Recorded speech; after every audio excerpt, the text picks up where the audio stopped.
مسلمانوں، تم کو میں یاد دلانا چاہتا ہوں، تم اس دیش کی محبت کو کا اظہار کرو، بتاؤ لوگوں کو کہ تمہارے دل میں اس دیش کی کتنی محبت ہے، اور یہ تب ہوگا جب آپس میں ملنا جلنا بڑھاؤ گے۔ میں اپنے OBC کے بھائیوں اور مراٹھا کے بھائیوں اور بہنوں سے بھی یہ بات صاف شبدوں میں کہنا چاہتا ہوں، میڈیا کے جھوٹ کو مت قبول کیجیے۔ جو راجنیتک پارٹیاں جھوٹ بول کر آپس میں لڑانا چاہتی ہیں اس کو مت سویکار کیجیے، آپس میں ملیے، مل جل کر دیکھیے کہ مسلمانوں کے دل میں آپ کے لیے کیا ہے، اور خود مسلمانوں کو تب پتہ چلے گا جب آپ ان سے ملیں گے کہ آپ کے دل میں خود مسلمانوں کے لیے کیا ہے۔ کس کو معلوم ہے کہ شاہو جی مہاراج وہ شخص تھے کہ جنہوں نے قرآن کا مراٹھی زبان میں پہلی مرتبہ انواد کرنے کے لیے اس زمانے میں 25,000 روپے کا دان دیا تھا۔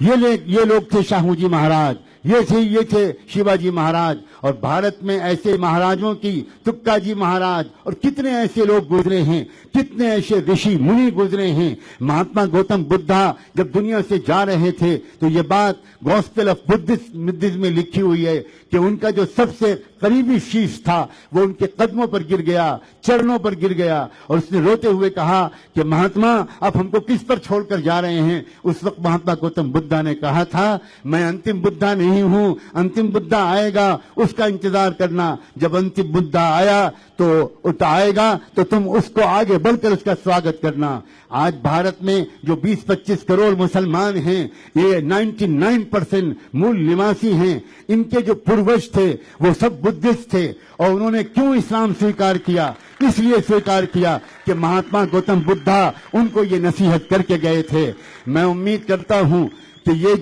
جو تحریک ہے یہ خالی ایک چھوٹا موٹا پریورتن نہیں لائے گی، یہ ہر کچے پکے گھر میں نیائے کو استھاپت کرے گی، ہر کچے پکے گھر میں صحیح شکشا کو پہنچائے گی، انسانوں کو اپنے مالک سے بھی جوڑے گی، انسانوں کو انسانوں سے جوڑے گی۔ لوگوں، اپنی پچھلی غلطیوں پر ایک دوسرے سے معافی مانگو، ایک دوسرے کی غلط فہمیوں کو اپنے دل سے نکالو، اور اس سنگھرش میں اپنی جان مال اور سمے لگاؤ۔ میرا دل اور بہت کچھ کہنے کو چاہتا ہے لیکن مجھے ابھی تھوڑی دیر کے بعد یہاں سے جانا ہے، اور میں اپنے عزیز دوست مامن میشرام کی بات سنے بغیر نہیں جانا چاہتا، اس لیے میں یہیں پر بات کو ختم کرتا ہوں اور نیک تمنائیں پیش کرتا ہوں۔ بہت بہت شکریہ۔